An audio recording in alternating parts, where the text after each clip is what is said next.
democratic. So where is the contradiction? पवन जी चलने दो।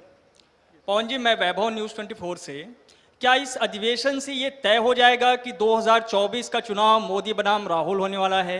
राहुल गांधी ही चेहरा होंगे और इस पर भी कोई रणनीति बन रही है, इस पर चर्चा हो रही है, पवन खेड़ा जी भी यही चाहते हैं? देखिए, व्यक्तिवादी राजनीति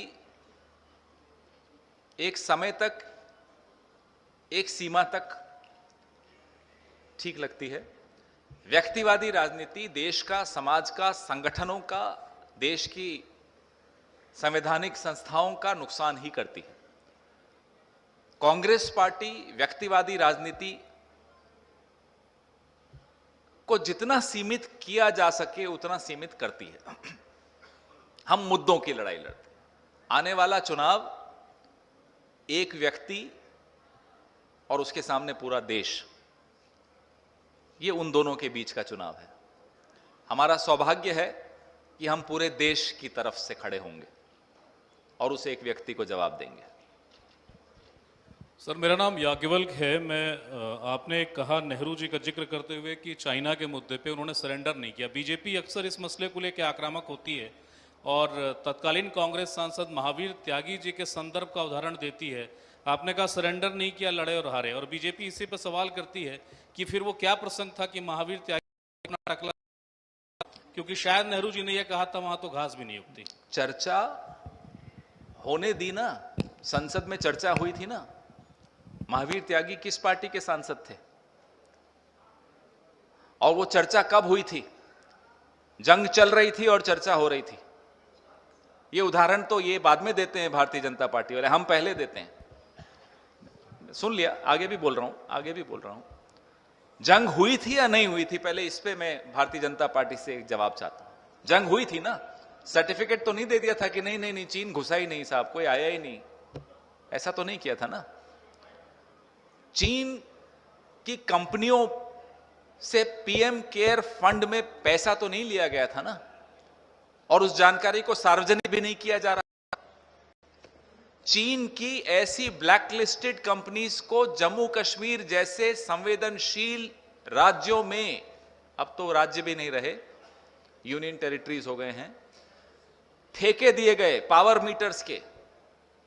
ब्लैकलिस्टेड कंपनी को, चीन की कंपनी को, चीन की सरकार से जुड़ी हुई वो कंपनी है, और आपने बॉर्डर स्टेट में करोड़ों का ऐसी कंपनी को दे दिया। ऐसा तो नहीं किया था ना नेहरू जी ने।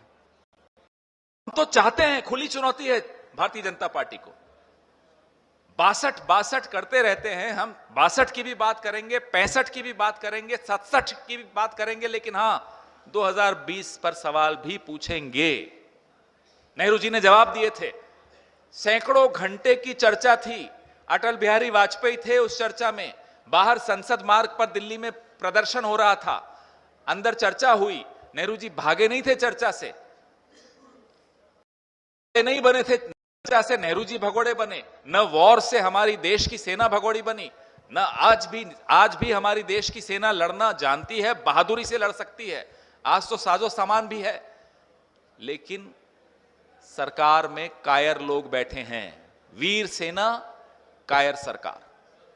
पवन जी, आपने भारत जोड़ो यात्रा की, बहुत सफल रही, अच्छा रहा, पर जैसा अभी देखते आ रहे हैं, जैसे कई मुद्दे रहे, पेगासिस का मुद्दा रहा और मुद्दा रहा, उस पर कहीं ना कहीं आपने मुद्दे उठाए और बहुत जल्दी ठंडे भी हो गए। इसी तरीके से हाथ से हाथ जोड़ो पीछे पूरी तरफ लिखा हुआ है, पर ग्राउंड पे कहीं ये अभी नजर नहीं आ रहा है। इस बारे में क्या कहेंगे? क्योंकि इतनी जिस प्रखरता से भारत जोड़ो यात्रा शुरू हुई थी, उस प्रखरता से ये नजर नहीं आ रहा है, ऐसा क्यों? क्या इस पे भी विचार किया जाएगा इस समय? ये देखिए, कोई भी चीज नजर कब आती है? दो परिस्थितियां होती नजर आने के लिए। एक कि वो हो रहा है ग्राउंड पे, दूसरा कि कैमरा आपके चालू हो। मैं तेलंगाना, कर्नाटका, राजस्थान, मध्य प्रदेश, अनेकों उदाहरण आपको रोज के भेज सकता हूं आपका मोबाइल नंबर लेकर कि देखिए ये चल रहा है। शर्त यह रहेगी कि शाम को फिर आप भी मुझे भेजेंगे कुछ वापस रिटर्न मैसेज, रिटर्न गिफ्ट कि देखिए हमने चलाया। तो हो रहा है, आप दिखाइए, हम जरूर करते रहेंगे, आप दिखाते रहिए। सर, मैं गोविंद शर्मा नेटवर्क 10 से हूँ। छत्तीसगढ़ में ही 85वां महाधिवेशन क्यों रखा गया और आने वाले विधानसभा में माननीय मुख्यमंत्री महोदय ही आपके मुख्यमंत्री का चेहरा रहेंगे क्या? मैं सोच रहा था अभी तक क्यों नहीं पूछा किसी ने। छत्तीसगढ़ आपको अच्छा नहीं लगा कि यहां हमने रखा अपना 85वां अधिवेशन? हमें तो बड़ा अच्छा लगा यहां आना। तो छत्तीसगढ़ एक खूबसूरत राज्य है। हमारे यहाँ के मुख्यमंत्री और यहाँ की सरकार में जो मंत्री हैं सब, पीसीसी प्रेसिडेंट, सबकी ये गुजारिश थी, मांग थी और हक से मांगना था, मांग थी उनकी कि आप हमारे यहाँ रखिए। यही मांग गहलोत साहब ने भी की थी और कई जो हमारे पीसीसी प्रेसिडेंट्स, महासचिव, प्रभारी महासचिव सबने कहा था कि नहीं आपको हमारे यहाँ रखना चाहिए। होता है, निर्णय छत्तीसगढ़ के लिए लिया गया, सबने मिलकर कहा कि नहीं छत्तीसगढ़ में रखा जाएगा और अच्छा था, बहुत खूबसूरत। रायपुर तो वैसे नया रायपुर है भी बड़ा खूबसूरत। फिर आएंगे, फिर कई सवाल जवाब तो चलते रहेंगे, कोई खत्म थोड़े हो जाएंगे। खेरा साहब, मेरा एक सिंगल सवाल है, छोटा सा सवाल है कहाँ है कि आपने ढेरों सारे मुद्दे गिनाए आपने। मैं अवधेश हूँ एफपीजे से। जी अवधेश जी। और चाहे अनएम्प्लॉयमेंट हो या फिर इनकर्जन्स ऑन बॉर्डर हो, फिर चाहे इन्फ्लेशन हो, बहुत सारे मुद्दे आपने गिनाए और कंटिन्यूसली जब से मोदी सरकार आई है कंटिन्यूसली आप मुद्दे गिना रहे हैं। वो वेव क्यों नहीं बना पा रही है कांग्रेस, जिस प्रकार से बीजेपी ने वेव बनाया? कहाँ जाके अटक जा रहे हैं आप लोग? मैं जब भी कोई मेरा पत्रकार साथी ऐसा सवाल पूछता है तो मुझे ये लगता है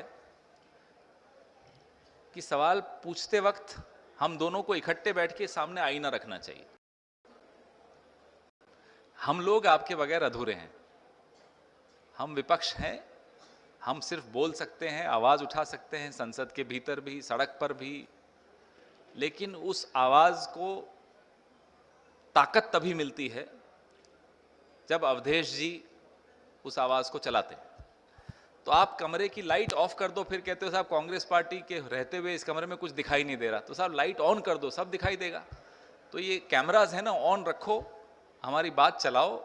विपक्ष में आज हम हैं, कल भाजपा होगी और बिल्कुल होगी, तब उनकी चलाना, कोई दिक्कत नहीं। आज इस विपक्ष को आप थोड़ी मजबूती दीजिए, कल उस विपक्ष को दे दीजिएगा। Sir, this side. Sir, Sumi from India Today.